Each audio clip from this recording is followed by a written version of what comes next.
سيد المرسلين وعلى آله وصحبه أجمعين.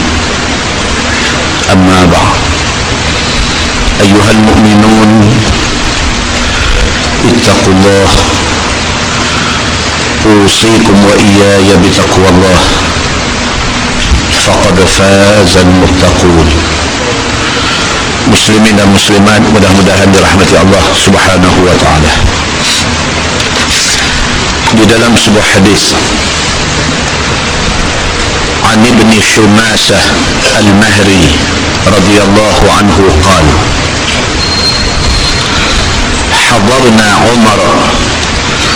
hadarna Amr bin Al-As wa huwa fi siyaqati al-maut فبكى طويلا وحول وجهه إلى الجدار فجعل ابنه يقول يا أبتاه أما بشرك رسول الله صلى الله عليه وسلم بكذا أما بشرك رسول الله صلى الله عليه وسلم بكذا قال فأقبل بوجهه فقال إن أفضل ما نعد شهادة أن لا إله إلا الله وأن محمدا رسول الله إني قد كنت على أطباق ثلاث لقد رأيتني وما أحد أشد بغضا لرسول الله صلى الله عليه وسلم مني ولا أحب إلي أن أكون قد استمكنت منه فقتلته فلو مت على تلك الحال لكنت من أهل النار فلما جعل الله الإسلام في قلبي أتيت النبي صلى الله عليه وسلم فقلت أبسط يمينك فلأبايعك فبسط يمينه قال قبضت يدي قال النبي صلى الله عليه وسلم ما لك يا عمرو قال قلت أردت أن أشترط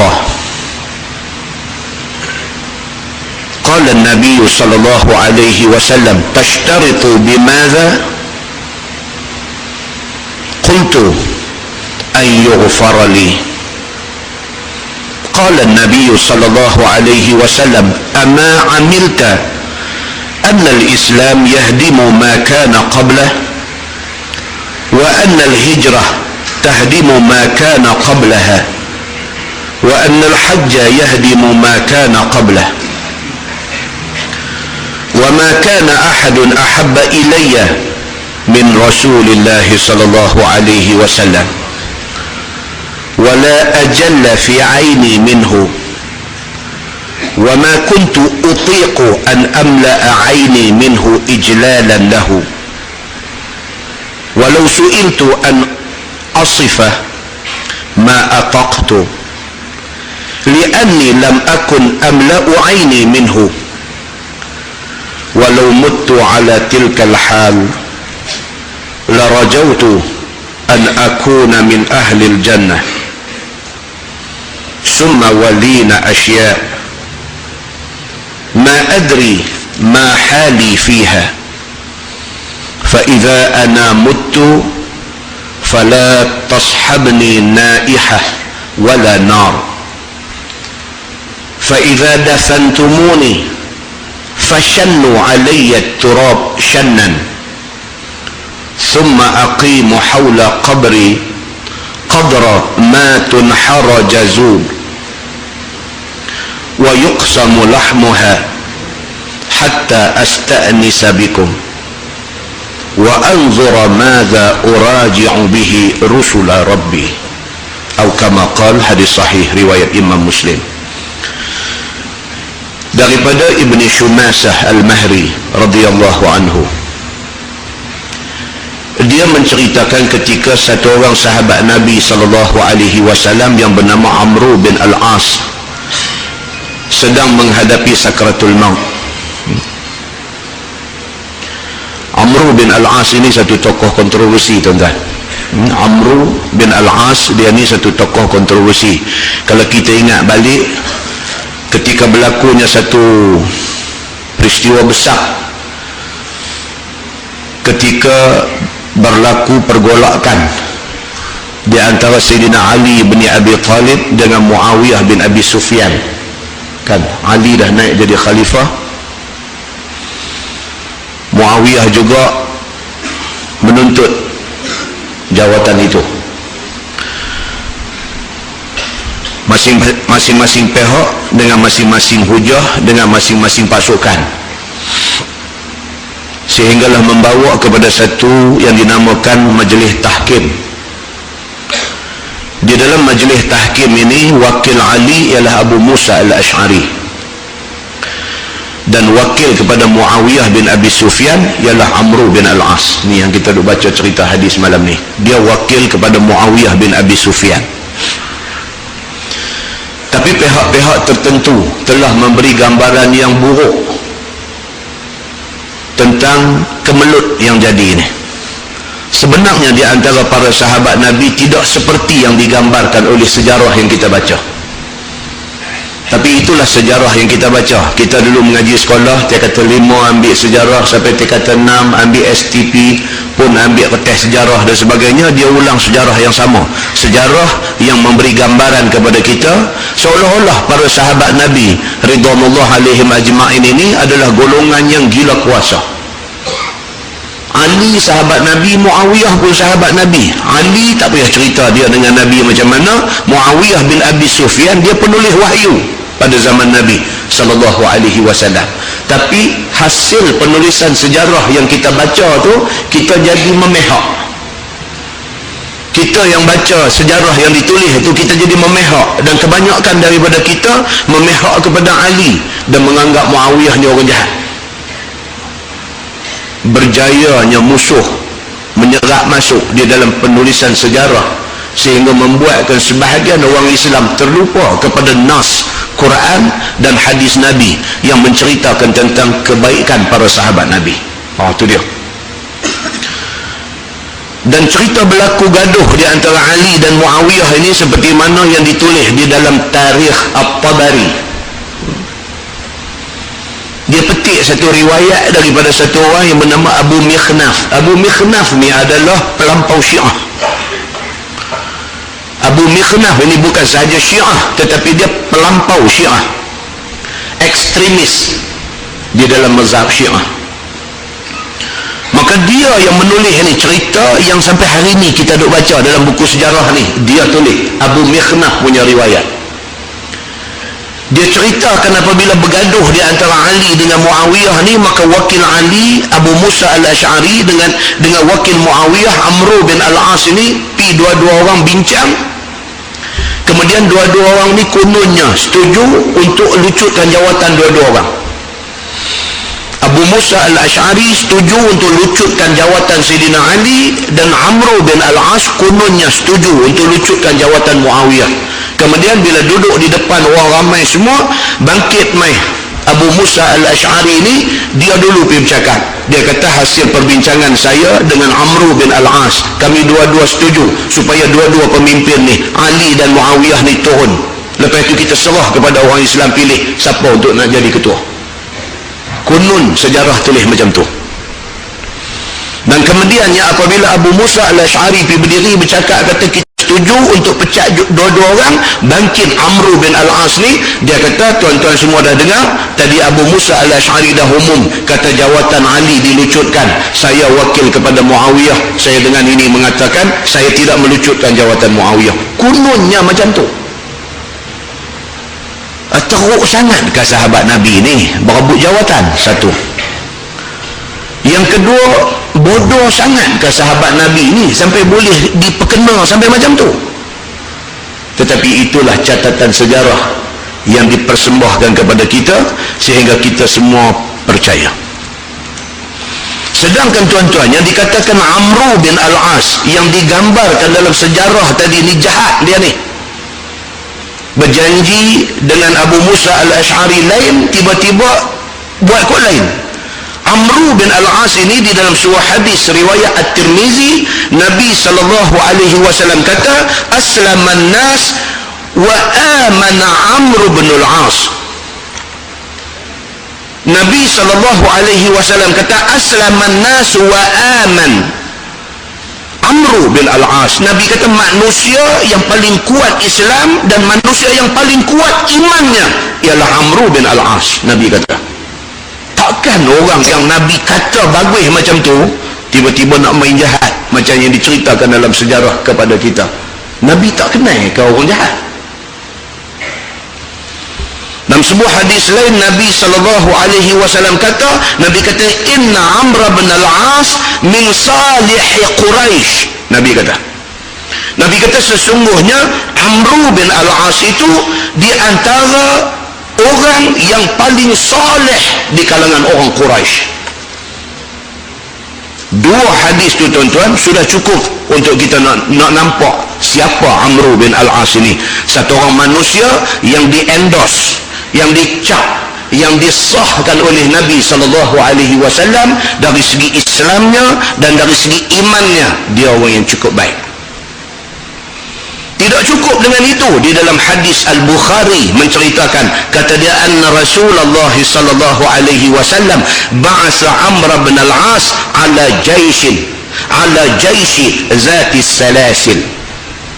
Maksud dia, Nabi SAW telah mengutuskan Amru bin Al-As sebagai kepala kepada pasukan tentera di dalam perang Zatus Salasil. Dan di dalam hadis menceritakan yang terlibat di dalam perang itu ialah Abu Bakar As-Siddiq, Umar Al-Khattab, Abu Ubaidah Al-Jarrah. Ini orang-orang yang cukup hebat, tetapi Nabi bagi Amru bin Al-As jadi ketua. Abu Bakar kena dengar cakap dia, Umar kena dengar cakap dia.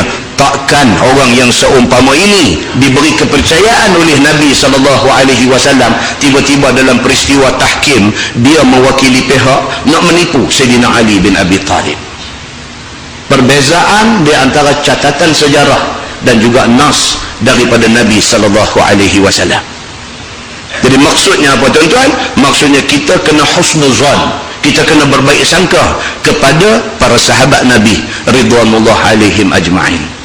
Amru bin Al-As ini semasa Nabi SAW hidup, dia pernah dilantik menjadi gubernur di Oman.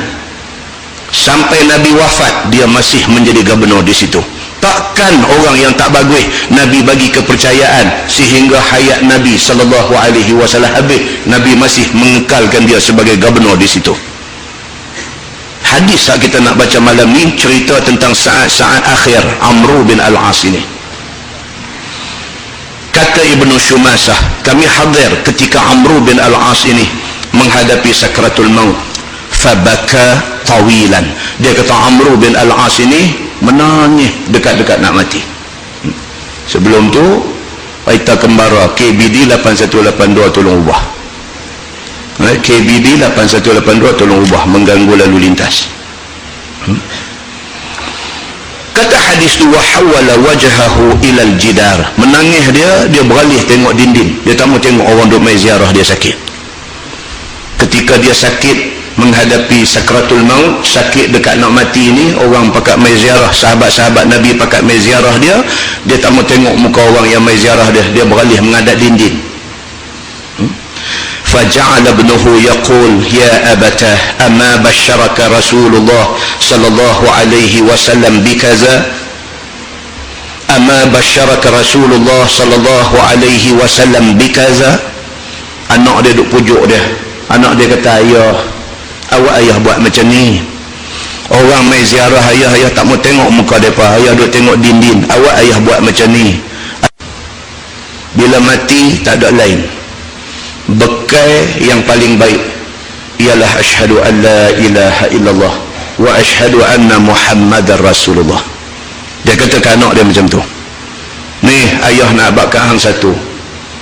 Kita ni siapa sekalipun, kita jadi raja ke, kita jadi khalifah ke, kita jadi governor ke, kita jadi siapa pun, kita orang kaya ke, kita orang yang disanjung tinggi ke, kita orang bergelak ke, kita ni siapa sekalipun, bekal kita waktu balik menghadap Allah ialah asyhadu an la ilaha illallah wa asyhadu anna muhammadar rasulullah. Tu saja. Hang jaga kalimah ni, hang mati sebagai orang Islam, hang selamat. Hang rosakkan kalimah ni, hang mati tak ada Islam, hang susah. Dia kata kepada anak dia macam tu. Kemudian dia kata, inni qad kuntu ala atbaqin thalath. Dia kata, ayah melalui 3 zaman dalam hidup ayah. Laqad ra'aituni wa ma ahadun ashadda bughdan li Rasulillah sallallahu alaihi wasallam minni. Dia kata, ayah ni melalui 3 zaman. Zaman hak pertama ialah zaman ayah benci ke Nabi Muhammad ni, dan ayah rasa tak ada manusia lain yang lebih benci kepada Muhammad lebih pada ayah benci. Dia kata, wala ahabba ilayya an akuna qad istamkantu minhu faqataltu. Waktu ayah benci ke Nabi ni, ayah ingat satu aja, kalau boleh ayah nak tangkap Nabi, faqataltu, ayah bunuh Nabi ni. Benci ayah kepada Nabi ni sampai tahap tu, kalau masa tu dapat ke ayah, Nabi ni dapat ke tangan ayah, faqataltu, ayah bunuh dia. Dia kata, falau muttu ala tilkal hal lakuntu min ahli nar. Dia kata, kalaulah ayah mati masa tu, ayah di neraka. Dia kata, ni dekat nak mati ni, dia flashback balik, dia recall balik, dia ingat balik apa hak dia buat sebelum ni. Falamma ja'alallahu al-islam fi qalbi ataitu an-nabiy sallallahu alaihi wasallam faqultu ubsut yaminak fal ubayyuka fabasata yaminah qala faqabattu yadi. Kata dia, zaman yang kedua Islam masuk dalam hati ayah. Dia kata, dalam pada duk benci Islam, duk benci Nabi, duk apa tu, tiba-tiba Allah pilih dia untuk dapat hidayah Allah. Tiba-tiba saja ja'alallahu al-islam fi qalbi. Dia kata Allah jadi ke Islam masuk dalam hati ayah. Ataitu Nabi sallallahu alaihi wasallam. Bila ayah ni Islam dah masuk, ayah pergi cari Nabi sallallahu alaihi wasallam. Hang tahu tak, dia kata hari mula ayah terima Islam, ayah terima hidayah, ayah pergi cari Nabi, ayah sampai depan Nabi, ayah kata apa? Ayah kata ubsut yaminak. Dia sampai depan Nabi, dia kata dekat Nabi, wahai Muhammad, hulung mai tanganku. Dia pergi dekat Nabi, dia tak Islam lagi, dia pergi dekat Nabi, dia kata dekat Nabi, ubsut yaminak, wahai Muhammad, hulung mai tangan kanan ni.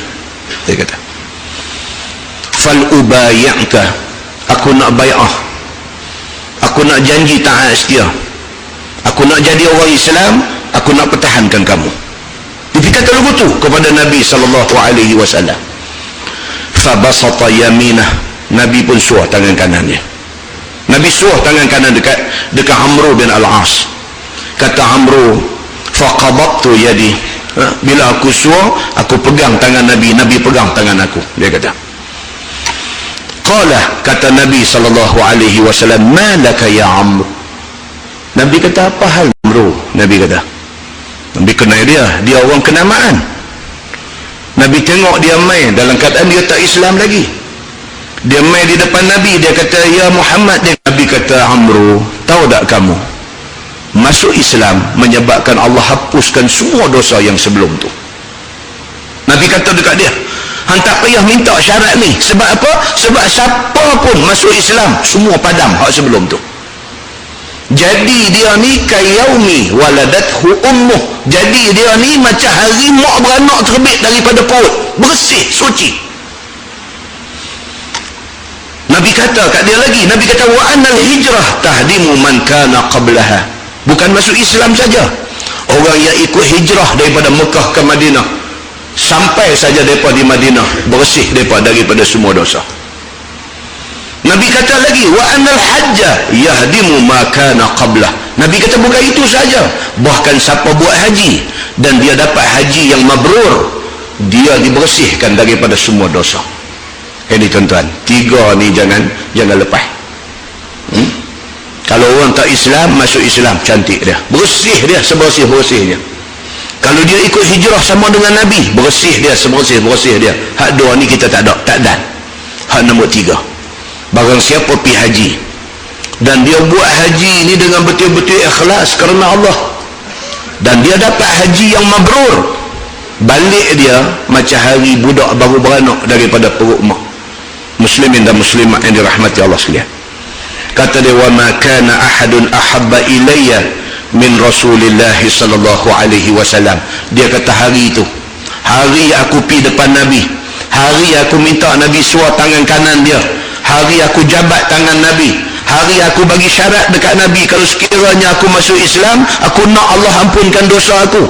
Hari yang Nabi kata dekat dia, wahai Amru, siapa pun kalau masuk Islam, Allah bersihkan dia daripada dosa. Pada hari itu aku masuk Islam. Dia kata dekat anak dia, hantau dak, wa ma kana ahadun ahabba ilayya min Rasulillah sallallahu alaihi wasallam.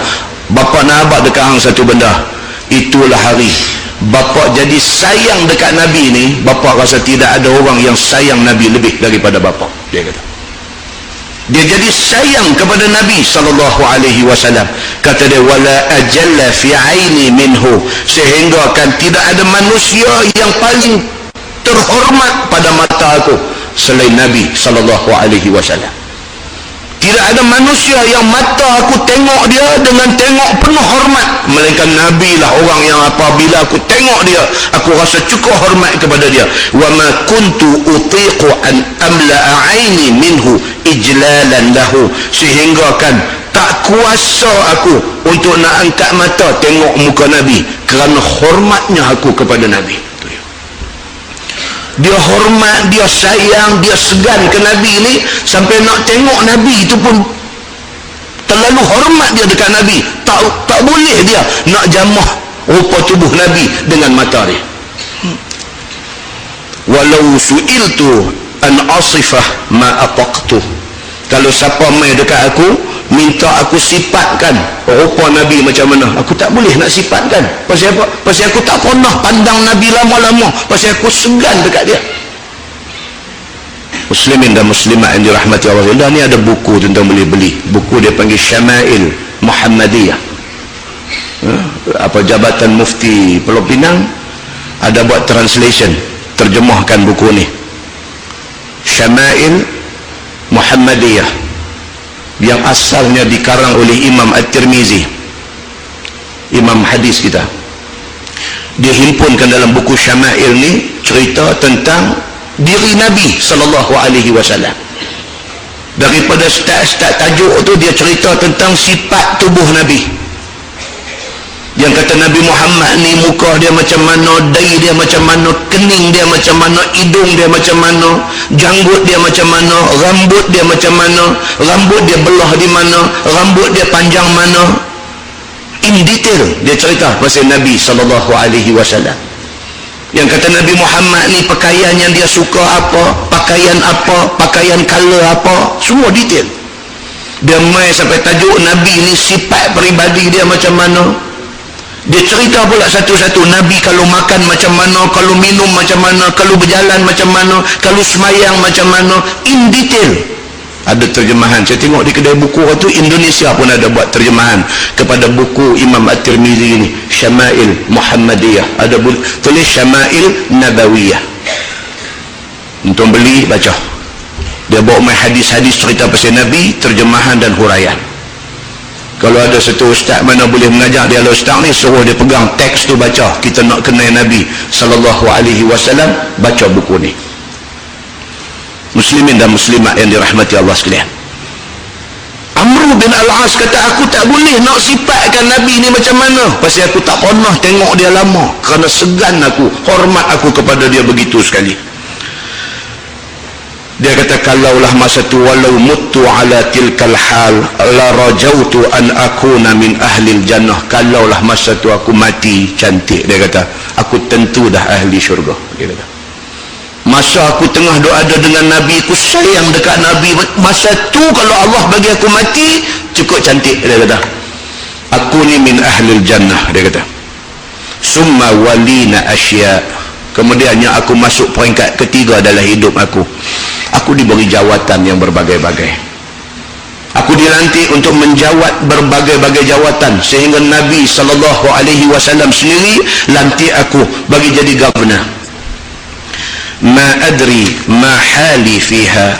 Aku tak tahu macam mana keadaan aku ketika menjawat jawatan itu, dia kata. Ni penyakit jawatan ni, tuan-tuan. Oh, penyakit jawatan ni takut. Sebelum kita duduk jawatan, kita punya sikap lain. Setelah kita duduk di jawatan, sikap kita belum tentu sama dengan sebelum tu. Sebelum kita duduk di jawatan tu, kita ni kelihatan sangat bersih. Kita dah duduk di jawatan tu, baru tahu kita bersih tak bersih. Tak ada apa di tangan kita bercakap lain. Semua tu ada dalam tangan kita, cakap sudah lain. Maka Amru bin Al-As takut. Dia kata, aku melalui fasa yang ketiga di dalam hidup aku menjadi orang yang berjawatan dalam Islam. Aku menjadi governor yang menjaga satu kawasan besar. Aku tak tahu keadaan aku masa tu macam mana, Allah yang menilai aku ketika itu, dia kata. Fa idza ana mutu fala tashabni naihah. Aku cuma nak pesan satu. Kalau sekiranya aku mati dalam tempoh ini, dia kata, dalam tempoh aku berjawatan baik ni, janganlah kamu biar orang-orang yang duk teriak meraung mengiringi mayat aku, dia kata. Ini semua larangan agama dia nak sebut ni. Larangan agama, apa dia? Naihah. Naihah ni meraung. Bila ada kematian, teriak, menjerit, rentak butang baju bagi putih, ronyai rambut, nak menunjukkan sedih yang melampau. Ini dilarang keras oleh agama. Maka Amru bin Al-As pesan, kalau sekiranya bapak mati, dia kata jangan ada orang yang main buat macam ni apabila bapak mati. Wala nar, dia kata, dan jangan ada orang yang mengiring mayat bapak ni membawa api, sebab api ni simbol kepada Majusi. Dia kata tak mau bagi nampak pelik, tak mau, buat macam mana Islam, buat macam mana Nabi buat saja. Tuan-tuan tengok apa nama Raja Saudi yang mati dulu pun macam mana penyempurnaan mayat dia. Raja Saudi, tuan-tuan, satu-satunya negeri, satu-satunya negara dalam dunia yang pakai nama orang. Saudi ni nama dia, nama keluarga dia, keluarga Al-Malik Saud ni. Satu-satunya negara dalam dunia yang nama negara tu nama orang.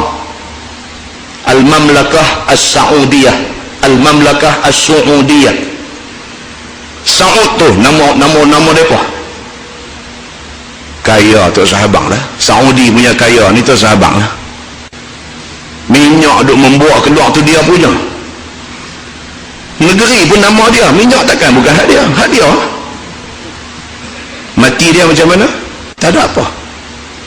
Tak ada satu keramaian, tak ada satu benda yang besar-besaran, tak ada. Dia biasa aja. Macam mana orang tahu Nabi, satu manusia yang paling istimewa dalam dunia, macam itulah dikebumikan dia. Tuan-tuan tengok pula baru ni rezeki dapat kepada Sayyid Muhammad Tantawi, Syekh Al-Azhar. Allah bagi dekat dia satu anugerah, satu rezeki, pergi mati di Saudi. Dia attend satu function di Arab Saudi, dah selesai apa semua, dah nak balik dah naik dah kapal terbang, masuk dah dalam aircraft, dalam kapal terbang dah masuk dah, rebah, angkat bawa keluar balik, bawa pergi hospital, meninggal. Anak pinak keluarga ada di Mesir tu, orang reti agama semua. Dia kata apa? Bapa kami Allah pilih untuk dikebumikan bersama dengan sahabat-sahabat Nabi di Baqi'. Selamat. Mayat bawa. Ni beza kita dengan mereka. Dia sunnah Nabi SAW. Mayat ni elok bawa, tak usah bubuh keranda di atas tu. Bawa sekujur dalam kain kapan tu, bawa lagu tu. Pasal apa? Pasal dia lebih membawa kepada orang yang tengok ingat kepada mati. lagi kita duk buat kofin tu, keranda tu macam-macam buat hiasan, orang tak ada takut apa, orang tak ada teringat kepada mati apa. Bawa macam mana orang-orang mati di Mekah, di Madinah, macam mana orang mati di Palestin, macam tu bawa, bubuh mayat dengan kain kapan saja atas pengusung tu, bawa nampak duk bergolek begitu tu. Orang tengok tu lebih menyentuh hati dia. Itu hikmah apabila ikut sunnah Nabi. Itu hikmah dia. Itu hikmah dia. Apabila kita piduk modify hak Nabi buat ni, dia hilang hikmah.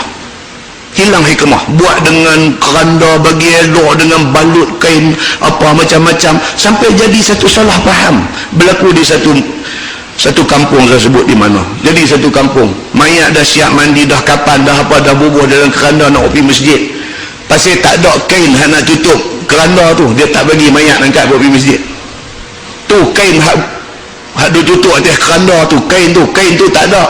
Keluarga tak bagi angkat mayat pak dia apa. Pergi cari di masjid, buka habis lemari semua tak jumpa kain tu. Kerana tak jumpa tu tak boleh angkat mayat pak dia. Cari kain tu mai dulu baru angkat. Seolah-olah tak ada kain tu, tanam tu tak sah. Dia punya kelirunya masyarakat kita ni, dia antara hal ibadah dengan hal-hal yang mereka tambah. Nampak? Sedangkan sunnah Nabi SAW, dia suruh bawa lagu tu aja pi, supaya semua mata tengok ni, tuik pak kata mai dalam kepala, dalam hati dia. Ingat Allah Subhanahu Wa Taala ni, hari dia hari aku tak tahu bila. Dia nampak tu mayat sekujur duduk dalam kain kapan tu, dia teringat Allah, dia teringat mati, dia akan berubah jadi orang baik. Amr bin Al-As dekat nak mati pesan dekat anak dia benda ni. Kalau ayah mati, dia kata jangan duk cari orang duk main teriak, duk bawa api macam orang Majusi ni, semua tak mau. Kita Islam, kita buat macam Islam suruh. Begitu. Fa iza dafantumuni, apabila bapak dah dikebumikan, apabila hampa simpan, hampa tanam bapak, fashannu alayya turab shannan.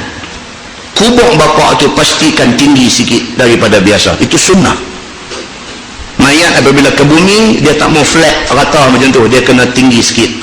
Perbahasan dalam fiqh panjang tentang benda ni. Ada kata tinggi kadar sejengkai, tidak boleh lebih daripada sejengkai dan sebagainya. Tapi hadis tidak ada detail mencerita, cuma dia mau tinggi sikit. Hikmah dia apa dia? Sebab mayat tu saat lagi lama-lama dia perut dia pecah dan sebagainya, tanah tu nanti turun. Jadi kalau kita bubuh siap-siap bagi tinggi tu, bila berlaku tu dia jadi sama balik. Itu tujuan dia. Benda tu kecil, tetapi yang kata orang baik, yang kata orang saleh, yang kata orang alim, yang kata orang reti agama, yang Nabi SAW kata Amr bin Al-As ini di kalangan orang-orang saleh daripada Quraisy. Ini ceritanya, dekat nak mati dia pesan dekat anak dia, ikut sunnah-sunnah Nabi ni. Bila dikebumikan bapa, dia kata pastikan tanah tu tinggi sikit. Dia kata summa aqimu, tuan-tuan tengok perkataan yang dia guna, summa aqimu hawla qabri qadra ma tunhar jazur wa yuqsamu lahmuha. Kemudian apabila selesai dikebumikan bapa, berdirilah kamu di sekitar kubur aku, berdirilah kamu. Pasal apa dia pesan dalam hadis ni? Dia kata summa aqimu, kemudian berdirilah hampa semua. Pasal apa? Pasal di sana ada hadis Nabi SAW. Nabi kata apa? La an yajlisa ahadukum ala jamrah. Jika seseorang itu duduk di atas jamrah, di atas bara api, fatuhriqa thiyabah, sampai terbakar baju hak dia pakai. Duduk atas bara api sampai terbakar baju hak dia pakai. Fatakhlusa ila jildih, api itu bukan takat terbakar baju, dia sambak mai sampai ke kulit orang yang duduk atas bara api ni. Nabi kata khairun lahu min an yajlisa ala qabrin, itu lebih baik daripada dia pergi duduk atas kubur. Nabi kata larangan pergi duduk di atas tanah yang bawah ada mayat, larangan itu sangat keras, tak boleh.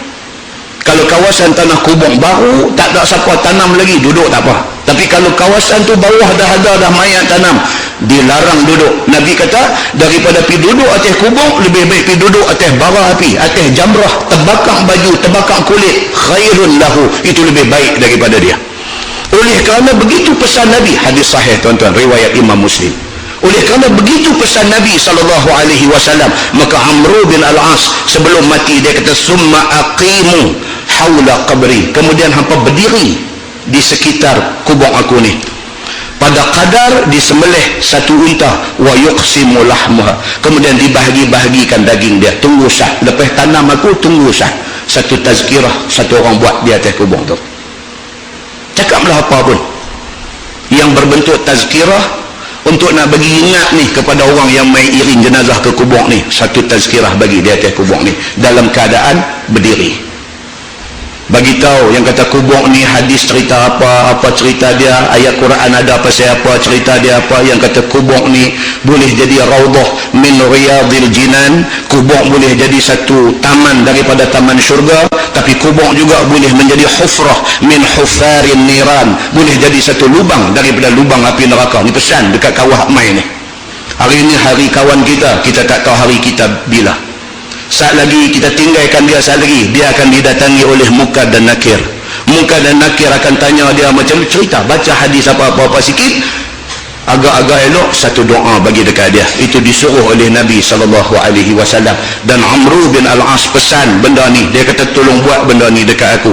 Wa anzura madza uraji'u bihi rusula rabbi, dia kata tunggulah sementara malaikat nak selesai pertanyaan dia kepada aku. Dia kata hadis itu hadis sahih riwayat Imam Muslim, muslimin dan muslimat yang dirahmati Allah. Satu hadis yang kita baca, berapa banyak benda yang kita dengar, yang kita ingat balik, kita tak ikut apa yang disebut oleh hadis ni. Nampak tuan-tuan? Satu hadis yang kita baca, apa benda yang kita nak ingat apa dia, oh kita tak buat semua apa hadis sebut dalam hadis ni, kita tak buat pun. Untuk kita buat balik apa yang kita terlepas pandang, yang kita tak buat. Mudah-mudahan Allah Subhanahu wa taala bantu kita untuk nak ikut jalan kebenaran. Nah, mudah-mudahan mukadimah itu memberi manfaat kepada kita semua insya-Allah. Kita menggunakan Bahrul Mazi jilid 15. Bahrul Mazi jilid 15. Kita masuk muka surat 156. Muka surat 156, bab ma jaa fil khilafah. Itu bab yang datang pada menyatakan hadis yang membicarakan perkara jadi khalifah Rasulullah sallallahu alaihi wasallam. Ketahuilah saudaraku, menjadi khalifah Nabi sallallahu alaihi wasallam itu ialah menjadi ganti Nabi sallallahu alaihi wasallam pada menjalankan hukum Allah yang didatangkan oleh Nabi sallallahu alaihi wasallam daripadanya. Dia kata Nabi, dia khalifah zaman dia, wafat dia naik Abu Bakar As-Siddiq, diganti Umar Al-Khattab, diganti oleh Osman bin Affan, diganti oleh Ali bin Abi Talib.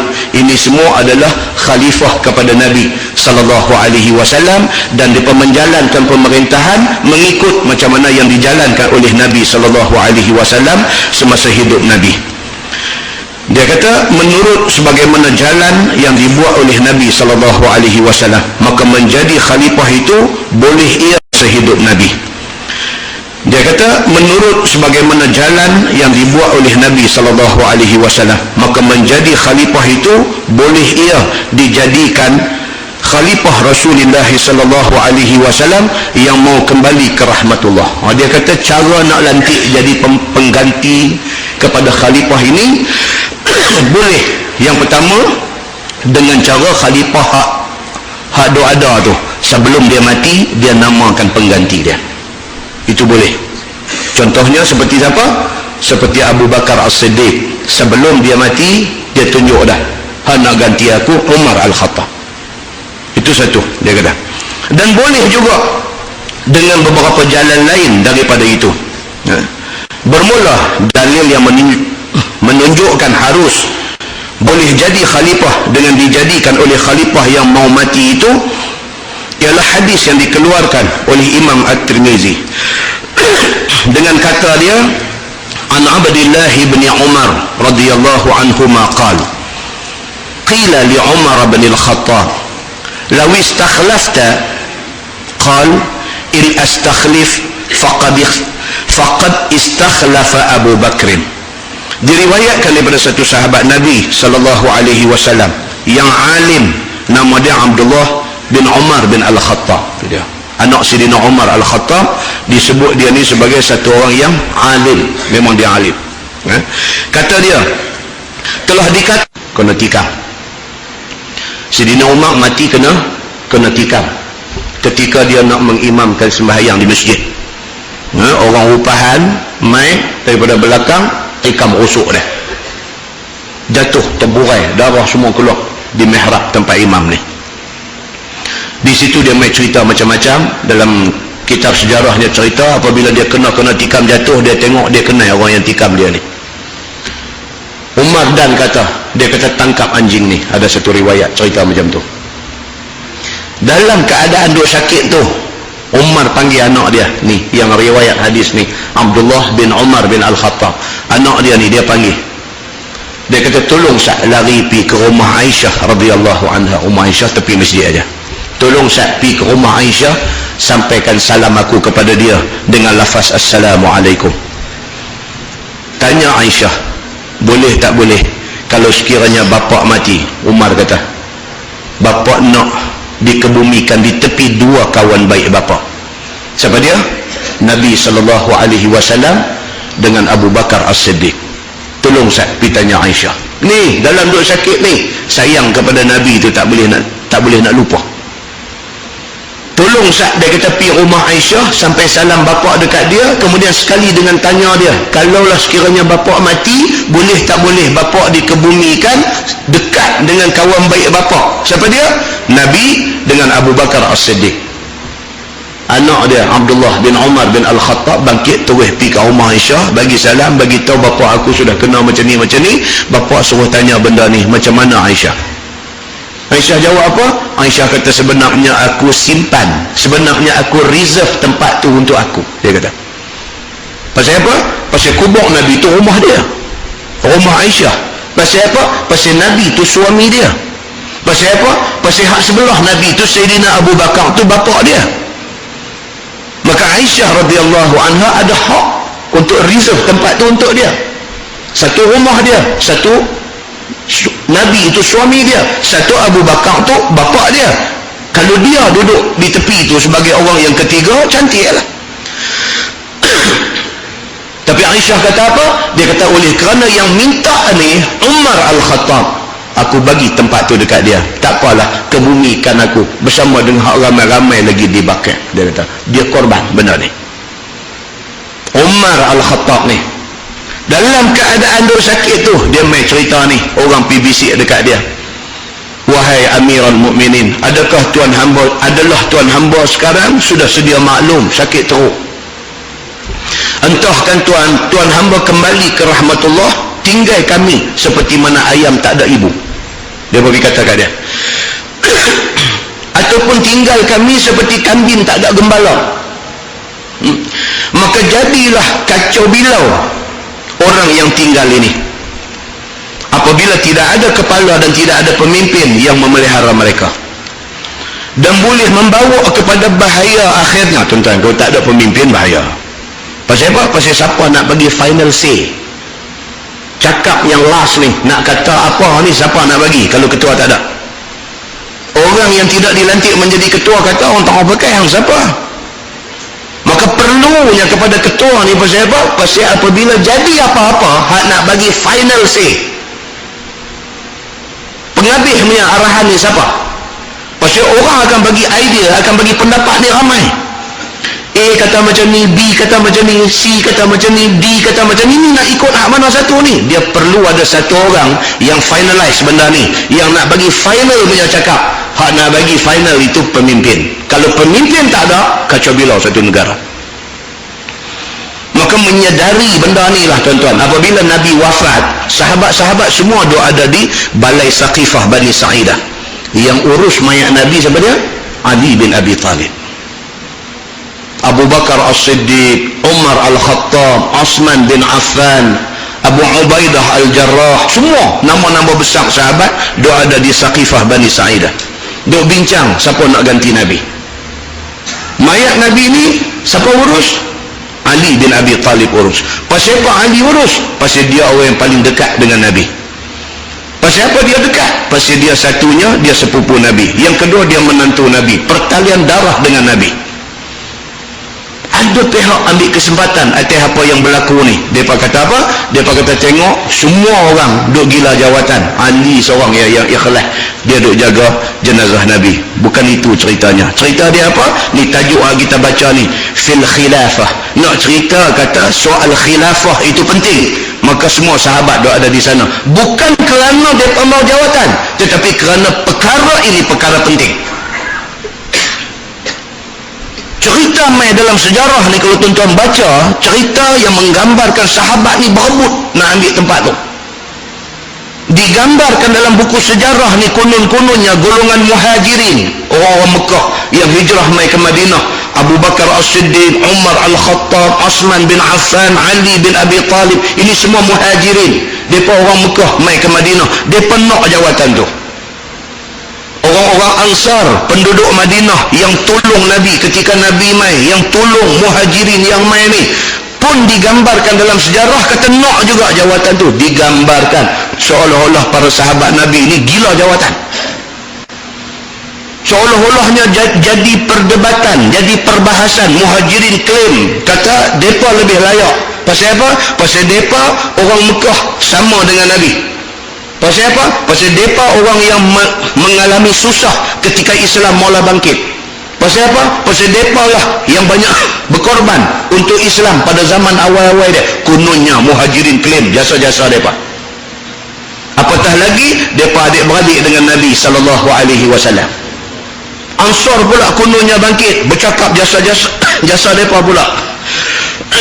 Ansar kata kalau hampa mai, kalau kami tak tolong, hampa jadi macam mana?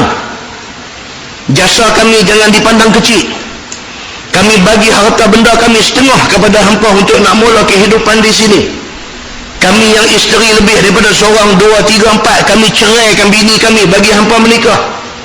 Jangan kata kami tak ada jasa. Kononnya jadi bergaduh sampai macam ni, sedangkan tidak ada nas yang menceritakan detail pergaduhan ini, melainkan satu gembar-gembor yang dibuat oleh orang yang tidak senang dengan Islam.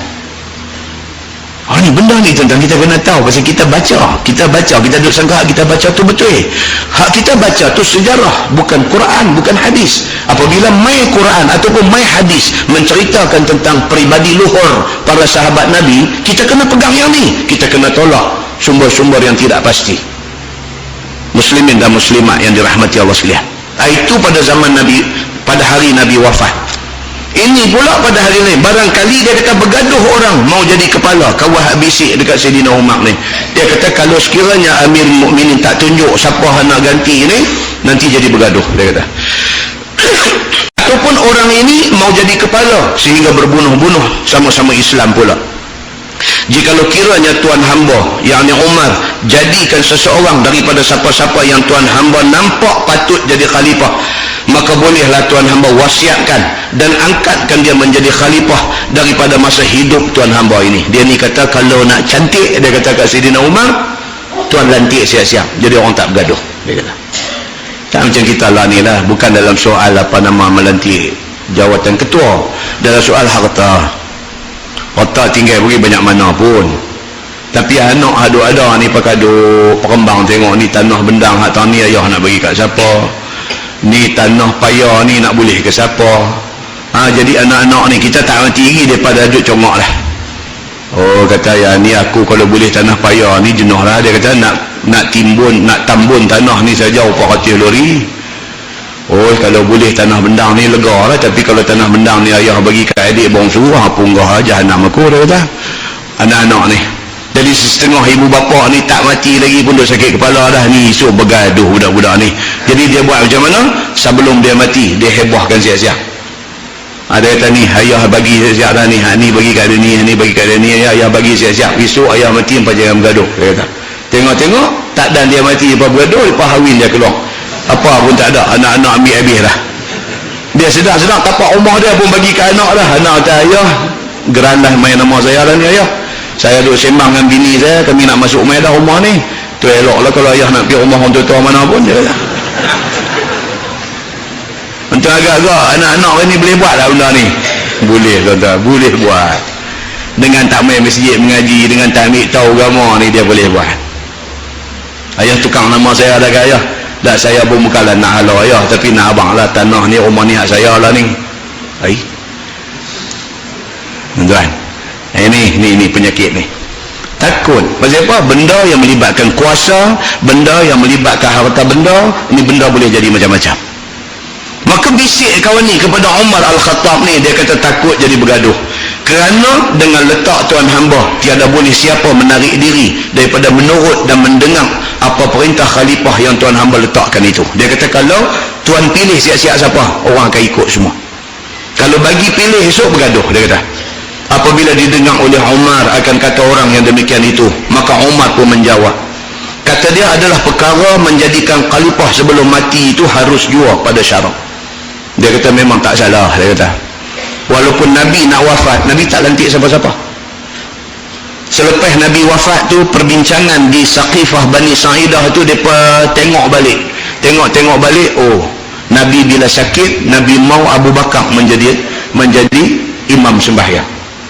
Kalau dalam hal agama pun Nabi percaya Abu Bakar, ini pula hal dunia, Abu Bakar lah orang yang paling boleh dipercayai. Petunjuk tu ada, walaupun Nabi tak tunjuk terang-terang. Bila mai zaman Sayyidina Abu Bakar jadi khalifah, dia dekat nak mati, dia tunjuk siap-siap, dia tunjuk Sayyidina Umar. Jadi dua-dua pun boleh. Nak pilih sebelum mati pun boleh, nanti mati orang pilih pun boleh. Tengok yang mana sesuai. Maka jika aku jadikan khalifah itu siapa-siapa yang aku nampak layak, Umar kata, kalau aku pilih siap-siap sebelum aku mati, kerana sesungguhnya orang yang lebih baik daripada aku ada buat yang demikian itu, iaitu Abu Bakar As-Siddiq, khalifah bagi Nabi SAW. Kalau aku pilih pengganti aku ikut Abu Bakar. Abu Bakar pilih aku sebelum dia mati, dia kata. Iaitu pada masa sakit maut Sayyidina Abu Bakar telah diangkatnya aku, kata Umar, untuk menjadi khalifah Rasul menggantikan dia kemudian daripada matinya. Abu Bakar pilih aku, dia kata. Maka jikalau aku buat sepertinya, maka tidaklah aku mengerjakan bid'ah, dia kata. Kalau aku pilih siapa nak ganti aku, macam mana Abu Bakar buat, maka aku tidak buat benda bid'ah, aku tidak mereka benda ni. Wa in lam astakhlif lam yastakhlif Rasulullah sallallahu alaihi wasallam. Dan kalaulah sekiranya aku tidak buat macam mana Abu Bakar buat, yakni tiada aku jadikan siapa-siapa menggantikan khalifah aku ni, tidak juga aku buat bid'ah. Dan harus juga demikian itu, kerana Nabi sallallahu alaihi wasallam tidak memilih sesiapa untuk menjadi khalifah selepas wafatnya. Kalau aku pilih pun aku tak salah, kalau aku tak pilih pun aku tak salah. Dua-dua dah ada contoh sebelum ni, dia kata. Maka dengan terang-terang sabda Nabi, tidak ada siapa yang nak menggantikan dia. Kata Tirmizi, ini hadis kisahnya panjang dan ini hadis sahih, dia kata. Nah, baik, kemudian dia kata khalifah Rasulullah sallallahu alaihi wasallam yang pertama itu ialah Abu Bakar As-Siddiq. Adakah menjadi khalifah itu dengan angkat orang Islam ataupun dengan wasiat Nabi? Maka kata ulama, adalah jadi khalifah Sayyidina Abu Bakar As-Siddiq itu dengan mubaya'ah muslimin. Orang-orang Islam pilih dia dan bagi taat setia kepada dia daripada sahabat Nabi sallallahu alaihi wasallam yang mempunyai kekuasaan dan yang tidak mempunyai kekuasaan. Yang setuju Abu Bakar ganti Nabi ini sahabat-sahabat besar yang ada kekuasaan, dan rakyat Marhain, hak ramai-ramai ini pun sebut Abu Bakar, semua tam'ab, semua angkat ibu jari. Mereka kata kalau Abu Bakar cantik, kami sokong dia. Siapa nak marah Abu Bakar ni, tuan-tuan? Baca Quran pun teriak. Abu Bakar As-Siddiq ni dia bukan jenis cengeh, bukan jenis garang, bukan jenis duk marah orang.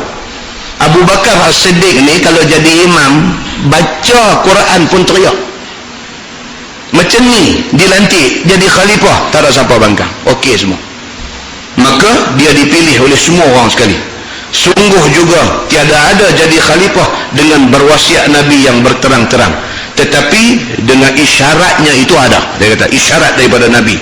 Dan berkata ulama, yang pertama, apabila Nabi SAW menyuruh Abu Bakar gantikan tempat imam bagi sembahyang lima waktu di masjid itu, menunjukkan Abu Bakar As-Siddiq itu lebih dahulu dikemukakan jadi gantinya kemudian daripada wafatnya. Kerana manakala hal agama diserahkan kepada dia dan digantikan kepada Abu Bakar As-Siddiq, apatah lagi dunia itu lebih-lebih lagi aula kepadanya. Ini yang orang pegang. Punya ramai sahabat doa ada, sahabat hak baca Quran lagi sedap pun ada, tapi Nabi mau Abu Bakar jadi imam. Maka itu menjadi satu signal, satu isyarat daripada Nabi. Kata Nabi suka dia. Kalau hal agama pun Nabi suka dia, apatah lagi hal dunia. Memang dia kena ganti tempat Nabi SAW. Dan ada lagi beberapa hadis yang menunjukkan yang Sayyidina Abu Bakar As-Siddiq itu dikehendaki Nabi menjadi khalifahnya, dan tersebut di dalam Sahih Al-Bukhari di dalam bab Al-Istikhlaf. Buka dalam Sahih Bukhari ada lagi cerita-cerita tentang benda ni. Baik, dia kata kemudian jadi khalifah Nabi SAW itu harus dia dengan berapa jalan tu dia ulang. Dia nak cerita dua jalan ni lah. Khalifah ada pilih pengganti pun boleh, ataupun biar bagi rakyat pilih pun boleh. Kita tak payah baca itu.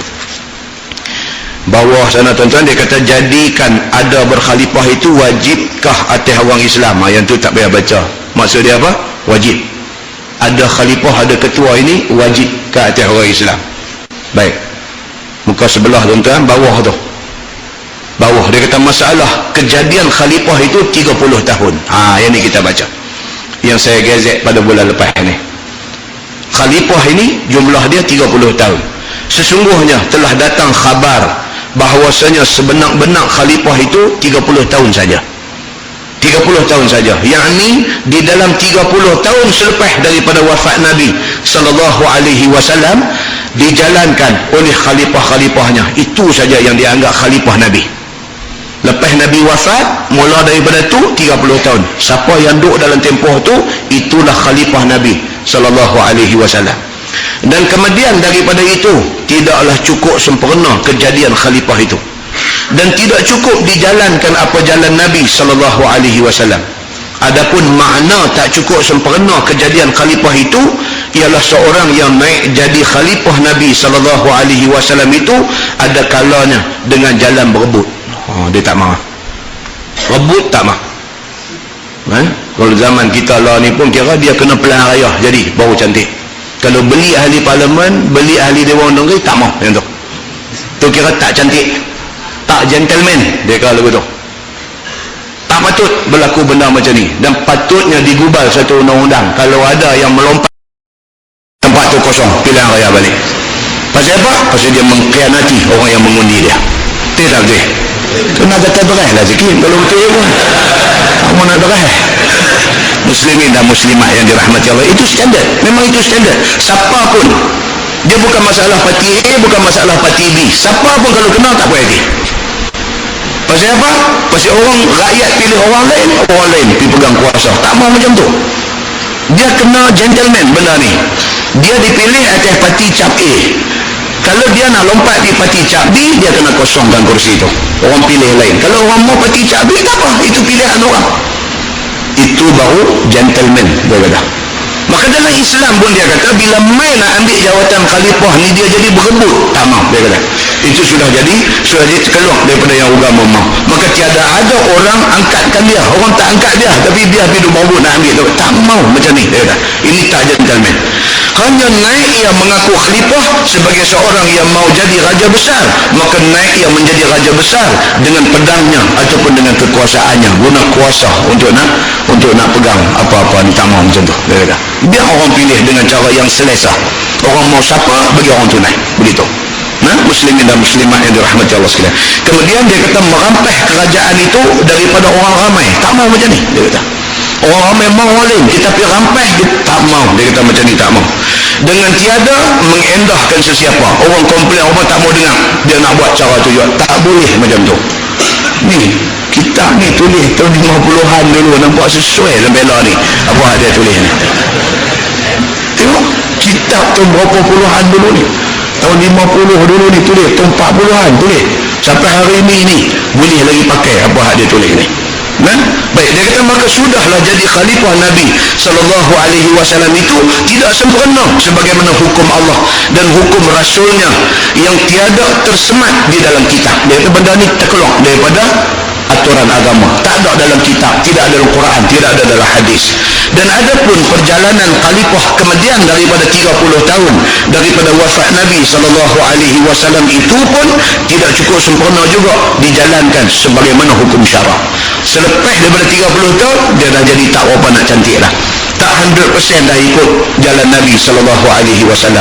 Bahkan berjalan mereka itu dengan beberapa perkara yang zalim dan bertukang amat daripada jalan Nabi dan jalan Khulafa ar-Rasyidin. Dia kata terkeluar dah daripada jalan agama, dia kata. Maka semua hal itu telah dikhabarkan oleh Nabi SAW sebelum daripada wafatnya, sebagaimana tersebut di dalam hadis yang dikeluarkan oleh Imam At-Tirmizi. Kata dia, an Sufainah radhiyallahu anhu qala qala Rasulullah sallallahu alaihi wasallam al-khilafah fi ummati 30 sanah summa malakun ba'da dhalik. Nabi kata apa? Diriwayatkan daripada sahabat Nabi sallallahu alaihi wasallam, nama dia Sufainah radhiyallahu. Sufainah ni laki-laki. Sufainah kita kata radhiyallahu anhu pasal laki-laki. Kalau perempuan radhiyallahu anha. Sufainah nama, kalau kita dengar kita kata perempuan lah kan, tapi laki-laki. Nama sahabat ini Sufainah radhiyallahu anhu. Kata dia telah bersabda Nabi SAW, kejadian khalifah yang sebenar-benar khalifah itu 30 tahun. Dia kata, Nabi sebut, tuan-tuan, ini yang dikatakan apa? Mukjizat Nabi.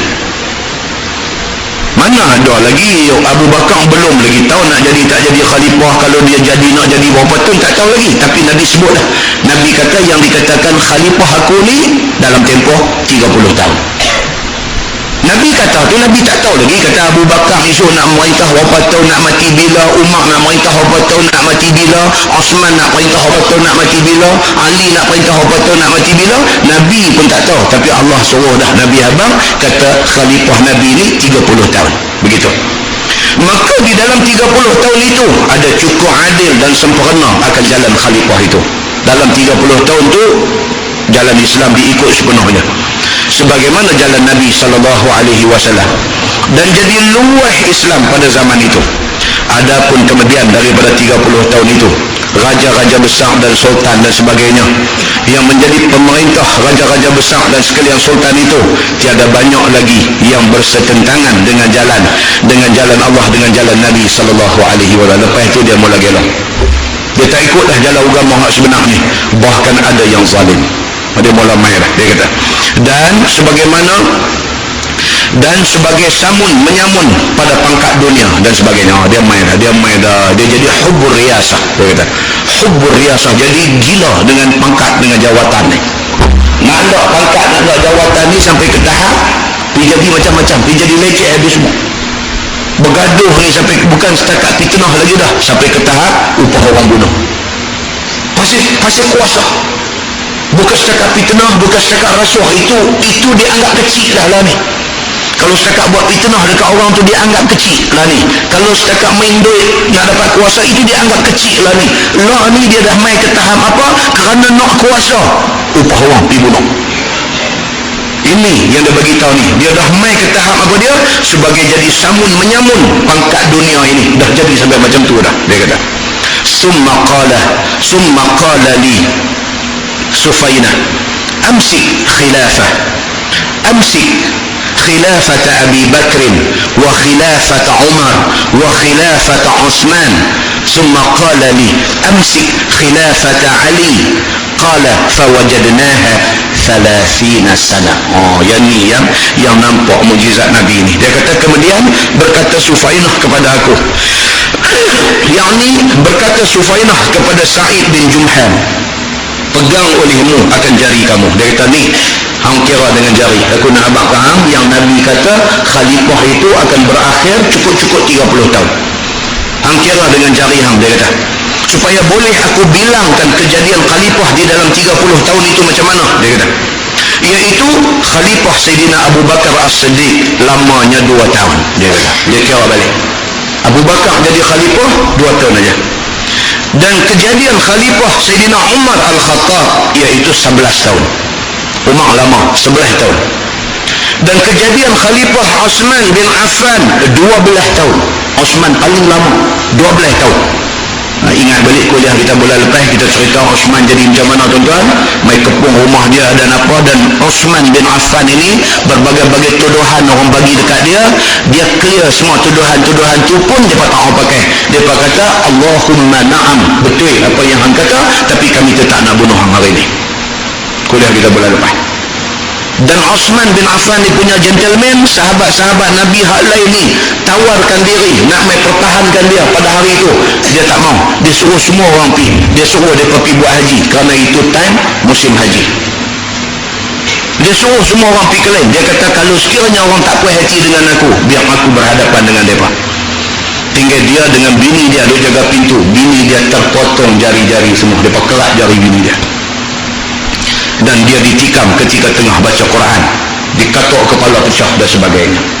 Ini Osman bin Affan, dia bertahan 12 tahun menjadi khalifah, dia kata. Kemudian berkata Sufainah lagi, yakni bagi Sa'id bin Jumhan, pegang olehmu akan jarimu, bilang, ambil sempurnakan tiga khalifah yang terdahulu tadi dengan kejadian khalifah Sayyidina Ali bin Abi Talib karramallahu wajhah, iaitu 5 tahun, dia kata. Jumlah berapa tuan-tuan? 30 tahun. 2 campur 11 jadi 13 campur 12 jadi 25 campur 5 Sayyidina Ali jadi 30 tahun. Subhanallah. Hak Nabi sebut tu, orang kata apa? Cun-cun dapat 30 tahun. Cun-cun ni maksud dia apa? Maksud dia ngam-ngam. Tepat dia dapat 30 tahun. Muslimin dan muslimat yang dirahmati Allah, ini yang kata Nabi Muhammad sallallahu alaihi wasallam, Nabi kita. Jadi khalifah itu ialah 30 tahun. Kata Sa'id bin Jumhan, maka kami dapati akan dia 30 tahun, dia kata. Kira balik tersirap darah. Nabi kata 30 tahun dulu, Nabi kata. Tiba-tiba hari ini terbukti cukup 30 tahun berakhir pemerintahan Sayyidina Ali bin Abi Talib karramallahu wajhah. Sambung hadis itu dia kata, qala Sa'id faqultu lahu inna bani Umayyah yaz'umuna anna al-khilafata fihi. Apa? Kata Sa'id bin Jumhan, kataku bagi sahabat Nabi yang bernama Sufainah itu, wahai Sufainah, bahwasanya Bani Umayyah, yakni Muawiyah bin Abi Sufyan dan kawan-kawan dia, mendakwa mereka itu akan bahwasanya kejadian khalifah, sebenar-benar khalifah itu ialah pada zaman mereka itu. Dia klaim kata hak Nabi kata tu kena kat mereka. Sebenarnya apa? Dan tiada kepada Sayyidina Ali. Dia berkata, bila didengar oleh Sufainah akan kata Sa'id itu, lalu dijawab oleh Sufainah, qala kazabu banu Zarqa bal hum mulukun min syarril muluk. Dia kata apa? Dia kata dah. Sufainah kata depa ni bohong. Kalau depa mendakwa kata 30 tahun tu termasuk dengan dia, dia bohong. Pasal apa? Tak dapat 30 kalau masuk dengan dia. Dia kata bahkan bohong mereka itu, yakni berbuat bohong anak pinak perempuan yang hitam manis itu. Tiada mereka itu sebenar-benar jadi khalifah sebagaimana jalan syarak Islam. Tak betul, dia kata. Bahkan mereka itu raja daripada sejahat-jahat raja, dia kata. Zaman pemerintahan Umayyah ni dia macam-macam cerita dia ramai lah. Macam-macam cerita ramai dah. Yazid anak kepada Muawiyah bin Abi Sufyan, dia serang Mekah sampai roboh dinding Kaabah. Dia damai lah, cerita damai macam-macam lah. Baik, dia kata, dan kerana mereka itu jadi khalifah dengan tiada suka hati sekalian orang Islam. Mereka naik secara paksa. Mereka tak naik dengan perkenan semua orang. Bahkan sekalian orang Islam Syam kena paksa semuanya mengakukan khalifah Rasulullah. Dan yang sebenar-benar sah khalifah itu ialah Abu Bakar As-Siddiq, Umar Al-Khattab, Osman bin Affan dan Ali bin Abi Talib ridwanullah alaihim ajma'in. Kata At-Tirmizi, dan pada bab ini ada riwayat daripada Umar, daripada Sayyidina Ali, dan telah berkata kedua-duanya tiada ditentukan oleh Nabi SAW pada jadi khalifah pada suatu daripada terus terang. Dan bermula hadis ini hadis hasan, dia kata. Tajuk baru dia kata ma jaa anna al-khulafa min Quraisy ila an taquma as-sa'ah. Ini pula ada satu hadis dia cerita kata jawatan khalifah itu hak orang Quraisy sahaja. Lain daripada Quraisy tidak boleh memegang jawatan khalifah itu. Ada hadisnya begitu. Yang ini saya baca hadis dia saja. Dia kata an Abdullah ibni Abi al-Khuzail yaqul kana nasun min Rabi'ah 'inda Amr ibn al-'As faqala rajul min Bakr ibn Wa'il la tantahiyanna Quraisy aw la yaj'alanna Allah hadha al-amr fi jumhurin min al-Arab ghairihim. Itu hadis dia. Maksudnya diriwayatkan daripada Abdullah bin Abi al-Khuzail, kata dia adalah beberapa orang daripada Rabi'ah, yakni satu kaum namanya Rabi'ah. Berhimpun orang-orangnya di sisi seorang sahabat Nabi SAW. Nama sahabat itu ialah Amru bin Al-As. Kita baca hadis muqaddimah tadi. Dia pergi berhimpun dekat dia. Di dalam duduk-duduk berhimpun itu, lalu berkata seorang laki-laki daripada anak pinak Bikr bin Wa'il itu, kata dia, pastilah mau berhenti orang-orang Quraisy daripada mengerjakan perkara fasik. Apa kerana berbunuh-bunuh dan berebut-rebut kebesaran menjadi raja besar dan pemerintah. Tidak pun berhenti daripada pekerjaan itu, ataupun Allah Ta'ala jadikan pekerjaan itu, iaitu menjadi ketua dan imam besar itu, umum bagi orang Islam sekaliannya. Orang pergi jumpa Amru bin Al-As. Dia kata dekat Amru bin Al-As, dia kata, awak orang Quraisy ni hidup jadi bergaduh pasal kerana jawatan ni. Dia kata, tak baguslah macam tu. Quraisy ini keturunan Nabi, tak sepatutnya tunjuk perangai tak elok sebab keturunan Nabi. Dia pergi cakap lagu tu, kalau orang Quraisy tak berhenti daripada perangai tak elok ni, takut kot esok Tuhan buka jawatan khalifah ni bukan sahaja milik Quraisy, bahkan siapa orang Islam pun boleh menjadi khalifah. Dia pergi kata lagu tu dekat Amru bin Al-As. Maka terpulanglah kepada orang ramai daripada Arab nak pilih siapa pula jadi ketua sebagai ganti Quraisy yang sudah rosak ni. Apabila didengar oleh sahabat Nabi yang bernama Amru bin Al-As itu kata tu, dijawab dia, faqala Amru bin Al-As, kazabtah, sami'tu Rasulullah sallallahu alaihi wasallam yaqul, Quraisyun wulatun nas fil khair wasyarr ila yaumil qiyamah. Amru pun dia perbetul balik apa dia pani kata. Amru kata apa? Dia kata bohong kamu, dia kata bahwasanya pasti terpulang jadi ketua dan menjadi imam orang Islam itu lain daripada orang Quraisy. Tak mungkin, dia kata. Kok mana pun Quraisy mesti jadi ketua, dia kata. Pasal apa? Kerana aku dengar Nabi SAW bersabda, bermula orang Quraisy itu adalah pemerintah manusia, sama ada pada jahat ataupun pada baiknya sehinggalah hari kiamat, dia kata. Nabi ada sebut, Nabi kata Quraisy dia akan memerintah seluruh orang Islam, sama ada pada zaman syar, zaman jahat, ataupun pada zaman khair, pada zaman baik. Quraisy tetap akan memerintah, dia kata. Maka syarah kepada hadis ni dia bagi tahu maksud dia apa. Sebelum kedatangan Islam, Quraisy yang menguasai Mekah. Apabila Islam datang, Quraisy juga yang menguasai Mekah. Maka Quraisy selama-lamanya dia kata adalah khalifah yang diiktiraf di atas lidah Nabi sallallahu alaihi wasallam. Oh, dia kena pegang perjanjian itu, tuan. Tu sampai hari ni ada pegang kunci pintu Kaabah tu. Siapa? Dia ada satu apa saya pun lupa. Bani apa kali Bani ni yang duk pegang kunci Kaabah ni? Apa? Syaibah ke apa? Bani Syaibah. Mereka ni pemegang kunci Kaabah. Daripada zaman Nabi itu ada dulu ni, mereka ni diberi penghormatan untuk pegang kunci Kaabah ni, Bani Syaibah. Syaibah ni maksudnya uban. Pasal apa mereka ni dipanggil Bani Uban, tak tahu semua uban ke? Bani Syaibah mereka ni. Apabila Nabi mai daripada Madinah, mai comeback balik ke Mekah, Nabi buat comeback balik semula ke tanah tumpah darah dia, dan hari Nabi balik itu dia panggil Yaumul Fath, hari pembukaan kota Mekah.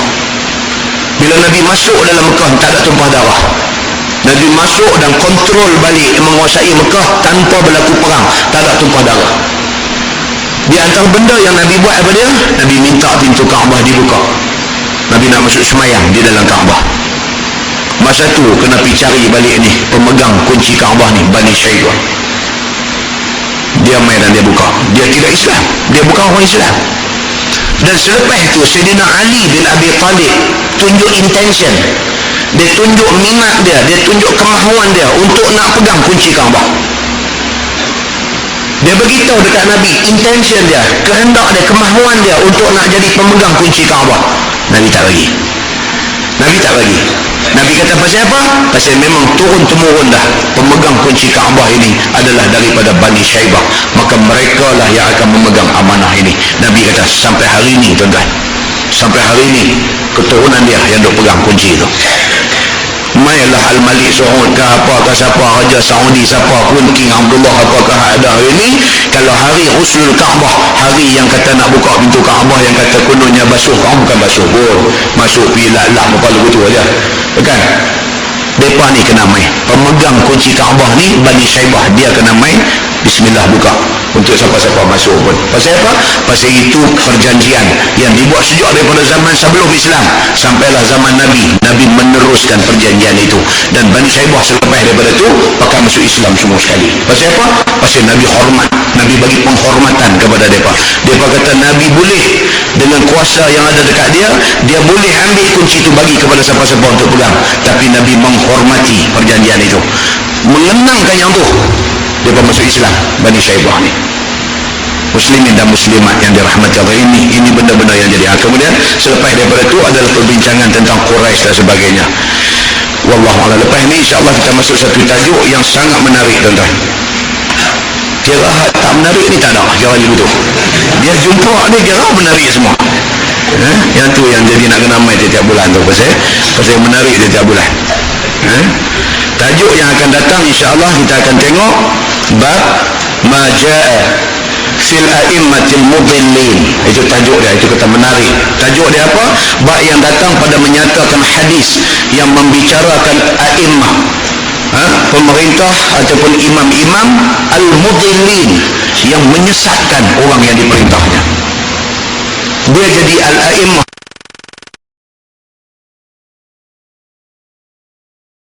bukan dia nak bawa bagi jadi elok, dia bawa bagi jadi leceh, bagi jadi hawa biru, bagi jadi tinggal agama, bagi jadi ni dia panggil al-a'immah al-mudillin, pemimpin-pemimpin ataupun pemerintah-pemerintah yang menyesatkan orang yang duduk di bawah pemerintahan dia. Dan ada satu slot menarik di dalam tajuk ni, ialah apa? Dia akan cerita dekat kita satu kisah yang panjang, dua muka surat ke apa ke, kisah tentang Imam Ahmad bin Hanbal. Imam Ahmad bin Hanbal, tuan-tuan, dia duduk senioriti yang keberapa dalam mazhab 4? Dia senioriti yang keempat, dia yang paling junior. Kalau kita susun imam mazhab mengikut senioriti, ikut hak paling lama, hak paling tua, dia start dengan Abu Hanifah. Imam Hanafi ni dia mula sekali. Kemudian Imam Malik bin Anas, dia duduk tangga kedua senioriti imam mazhab. Kemudian dia main imam kita Imam Asy-Syafi'i, duduk tangga yang ketiga. Kemudian dia main yang keempat Imam Ahmad bin Hanbal, Imam Hanbali. Maka oleh kerana tu, kalau kita tengok dari segi metodologi, kita tengok dari segi metod menyimpulkan hukum imam-imam mazhab ni, mazhab Ahmad bin Hanbal dia sangat mengambil berat tentang nas yang sahih. Pasal apa? Pasal selepas zaman imam mazhab 4 ni, selepas zaman habis dah Abu Hanifah, habis Imam Malik, habis Imam Syafi'i, habis Imam Ahmad bin Hanbal, baru dia main ni imam-imam hadis ni. Baru dia main Imam Bukhari, Imam Muslim, Imam Abu Daud, Ibnu Majah, An-Nasai, At-Tirmizi, baru main. Jadi maknanya sebelum daripada main ni Imam Bukhari, Imam Muslim ni, imam mazhab dah ada dah. Hadis belum diklasifikasi pada zaman tu. Hadis ni belum lagi diklasifikasi, ini hadis sahih, ini hadis hasan, ini hadis dhaif, tak ada lagi. Dah habis zaman imam mazhab 4 ni, main Imam Bukhari, main Imam Muslim, barulah mereka kumpulkan hadis ni, mereka mula menilai hadis ni, mulalah mereka letak ini hadis sahih. Pasal apa? Ini syarat-syarat yang dipenuhi, maka dia sahih. Maka dengan kerana tu, kadang-kadang dalam beberapa pendapat imam-imam mazhab ni, ada pendapat yang dia berpegang kepada nas yang tidak cukup kuat, ada lagi nas lain yang lebih kuat. Maka kerana itulah berlaku perbezaan pendapat di kalangan imam-imam mazhab ni, kerana hadis belum diklasifikasi lagi, belum dikelaskan kepada sahih, kepada hasan, kepada dhaif, kepada maudhu' dan sebagainya. Ini kita kena faham, baru kita boleh nampak apa cerita sebenarnya. Oleh kerana Imam Ahmad bin Hanbal dia last, dia dah dekat dengan geng-geng imam hadis ni, dia dah dekat dengan Imam Bukhari, dengan apa ni, dia dah dekat, maka dia lebih mengambil kira tentang nas-nas ni. Maka mazhab yang ada di Saudi ni, Mekah Madinah ni, mazhab apa? Mazhab Hanbali, bukan mazhab Wahbi. Mekah Madinah tu Hanbali, mazhab Hanbali. Hanbali ni apa dia? Dia nas, dia mau nas. Kalau kira semayang takbir tangan duduk tang mana dia mau nas. Imam lain pun nas juga, tapi dia dekat dah zaman orang nak klasifai hadis, maka dia kira hak mana hadis lebih kuat, dia pakai yang tu. Macam dalam mazhab Hanbali, dia mazhab hadis dia bacaan semasa rukuk dan sujud, dia kata hadis yang lebih kuat mengatakan baca subhana rabbiyal a'la. Hadis itu lebih kuat daripada hadis yang baca subhana rabbiyal a'la wa bihamdi. Kita nak baca mana satu pun tak salah. Kita baca subhana rabbiyal a'la pun tak salah, kita baca subhana rabbiyal a'la wa bihamdi pun tak salah. Dua-dua ada hadis, cuma hadis yang lebih kuat mengatakan bacaan dia subhana rabbiyal a'la. Masa rukuk subhana rabbiyal azim. Jadi baca macam mana pun tak apa, jangan kerana tu pergi berkelahi sampai kenuri dia pun kita tak pergi. Ni kita ni dia pergi jadi lagu tu.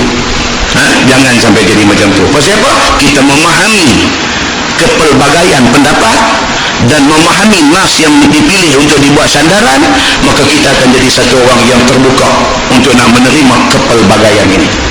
Maka Imam Ahmad bin Hanbal ni dia akan mai pada bulan depan insya-Allah, kalau kita panjang umur, sihat, semua ada masa elok, kita baca cerita Imam Ahmad bin Hanbal ni, apa ujian yang kena kat dia kerana dia ditakdirkan berhadapan dengan al-a'immah al-mudillin ni, dengan khalifah yang sesat ni. Ahmad bin Hanbal satu imam mazhab yang cukup hebat. Akhirnya apa jadi dekat dia? Dia terperosok ke penjara. Ke penjara. Apa jadi kepada Ahmad bin Hanbal? Dia dihukum sebat. Bojil dah tak apa, sebat. Tapi Allah Subhanahu wa ta'ala bagi satu protection, bagi satu perlindungan kepada dia. Semakin disebat semakin okey dia. Semakin disebat semakin okey dia. Sampai tukang sebat penjara ni disuruh sebat di belakang badan Imam Ahmad bin Hanbal. Dia pergi sedekah atas kepala Imam Ahmad. Pasal apa? Pasal tak mati. Pagi sebat, petang sebat, pagi sebat, petang sebat, pagi sebat, petang sebat, tak jadi apa. Sakit, berdarah meleleh sampai ke kaki. Kita akan baca detail dia nanti. Tak mati. Jadi tukang sebat ni dia bagi di kepala. Bagi di kepala pun tak jadi apa. Badan getah ke apa pun tak tahu Allah bagi kat dia. Tak jadi apa. Sehinggalah tukang khalifah yang menyumbat Ahmad bin Hanbal ke penjara ni turun, ganti dengan orang lain. Khalifah baru naik pegang jawatan, dia suruh bebas Imam Ahmad bin Hanbal. Dia suruh bebas. Bila bebas Imam Ahmad bin Hanbal ni, dia balik ke masjid mengajar macam biasa. Dia mengajar macam biasa. Satu hari tengah dia duduk mengajar, kawan hak sebat dia sampai balung kepala ni main mengaji kat dia. Apa jadi bulan depan insya-Allah kita tengok. Allah. Kan? Tak boleh lah. Apa habis? Tak ada guna lah. Ni kan? Apa jadi ni bila Syekh ni main ni? Dia yang duduk sebat Imam Ahmad bin Hanbal dalam penjara ni, sebat berdarah sampai ke perut betih, duduk meleleh darah ni, sebat sampai buluh di kepala tak mati. Tiba-tiba main mengaji. Main tu pula dalam keadaan apa? Buta mata dia. Buta dia ni. Dia main mata buta. Tapi Imam Ahmad bin Hanbal, kawan dia kenal. Ini pula kawan yang sebat belakang dia. Takkan dia tak kenal. Sambil duduk mengajar dia tengok-tengok, dia kata tak silap dah Syekh ni yang duduk sedekah aku tu ni. Apa jadi insya-Allah bulan depan kita tengok. Dia gulung sejadah pergi sebat balik ke atau apa, insya-Allah kita tengok bulan depan. Nah, mudah-mudahan tuan-tuan Allah bagi kita taufik dan hidayah. Allah kekalkan kita di atas iman. Allah matikan kita dalam iman. Allah bangkitkan kita di akhirat bersama orang yang beriman kepada Allah. Kita tengok dengan tasbih kafarah dan suratul Asr. Subhanallah. Asyhadu an la ilaha illa anta astaghfiruka. Bismillahirrahmanirrahim. Illa allazina amanu wa amilus solihat. اللهم صل على محمد في الأولين والآخرين وسلم. رضي الله تبارك وتعالى عن سادتنا أصحاب سيدنا رسول الله أجمعين. بسم الله الرحمن الرحيم. الحمد لله رب العالمين حمدا يوافي نعمه ويكافئ مزيده. يا ربنا لك الحمد كما ينبغي لجلال وجهك الكريم وعظيم سلطانك. رضينا بالله ربا وبالإسلام دينا وبمحمد نبيا ورسولا. اللهم افتح علينا فتوح العارفين وارزقنا فهم النبيين بجاه خاتم المرسلين. اللهم فقهنا في الدين وعلمنا التأويل واهدنا صراطك المستقيم. اللهم أرنا الحق حقا وارزقنا اتباعه وأرنا الباطل باطلا وارزقنا اجتنابه. اللهم اجعل جمعنا جمعا مرحوما وتفرقنا من بعده تفرقا معصوما. وصلى الله على محمد وعلى آله وصحبه وسلم والحمد لله رب العالمين. السلام عليكم.